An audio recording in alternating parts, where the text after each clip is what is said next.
Hey guys, welcome back.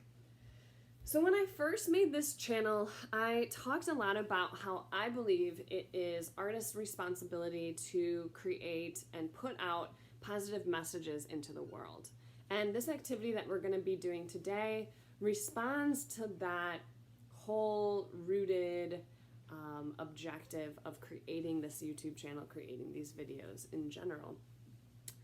So the idea is that the news, our social media, as we scroll through them right now, there's a lot of fear, there's a lot of anxiety, there's a lot of sadness, and there's constant updates.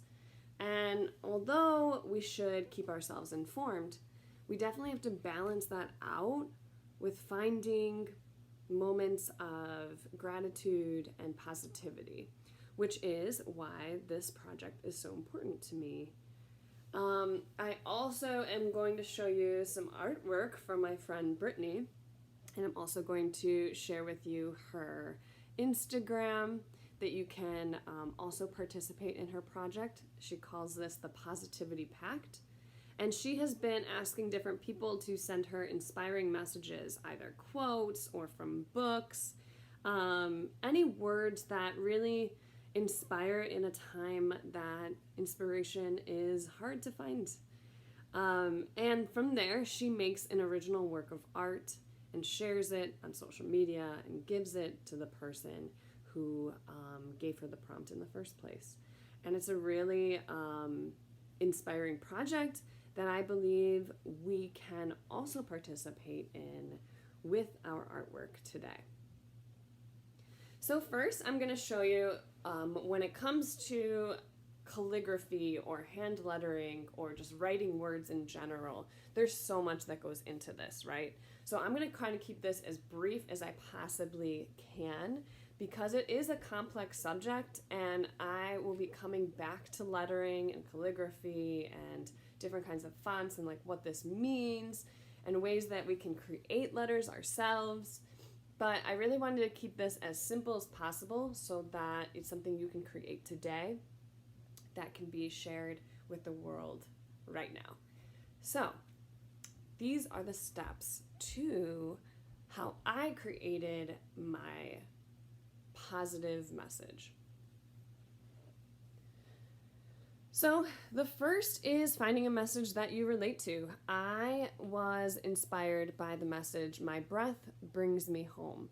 And I found this quote in a meditation that I did earlier this week, and I really, really connected with it because as I feel more anxious, I've really gone back to meditating. I've meditated almost twice a day now because we need it. It's a time when we really, really need to take a break, a brain break for a second, and just focus on breathing and being back in the present moment to stop our ruminating thoughts and to calm ourselves down because we have the power to do that within ourselves. So yes, I really, really liked that quote, "My breath brings me home." So first, the idea is to look at and be inspired by works of other artists. So I'm going to share with you some really inspiring artists who create artwork from the written word.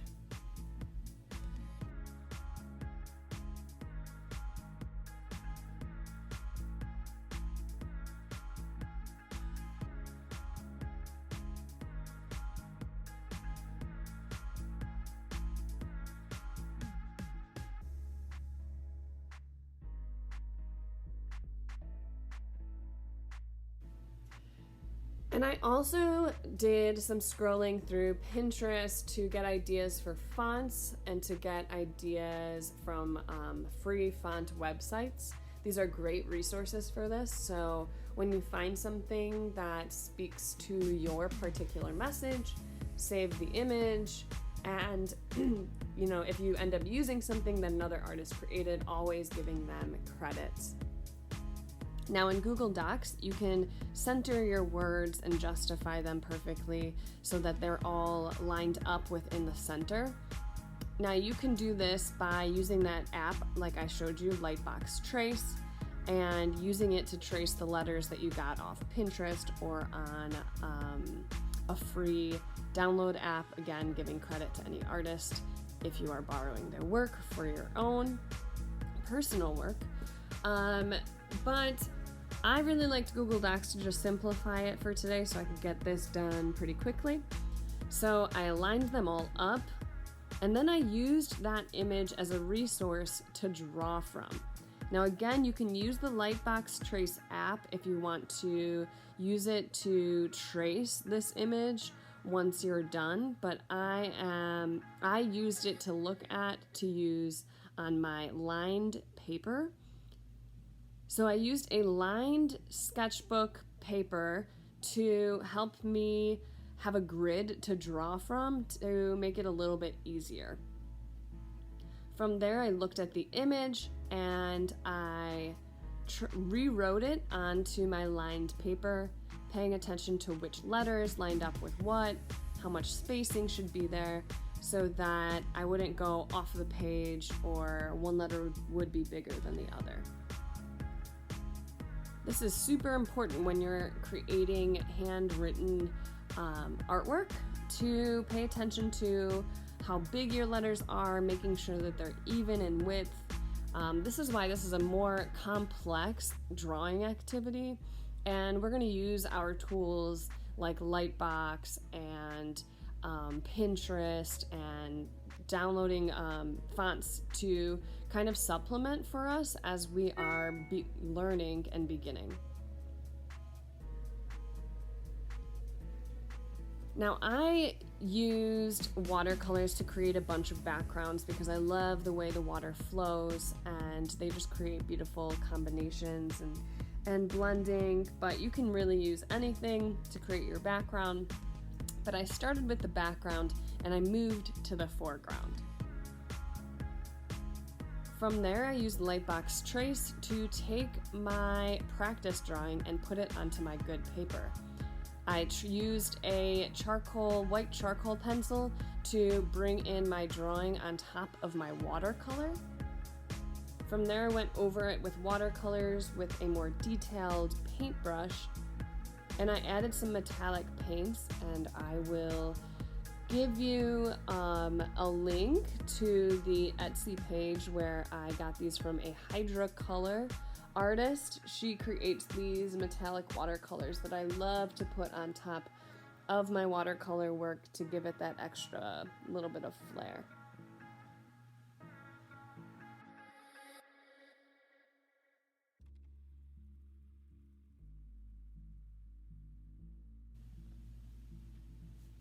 So now the most important part of this project is to share your work with the world and share that positive message that has inspired you so much. The world needs to hear a lot more positive messages right now, so your work is so important in sharing that message and having and adding to our community in a really rewarding and purposeful way. So I look forward to seeing your work. Please tag me at Rich in Colors, and I can't wait to see all of the messages that you guys create. Thanks, you guys.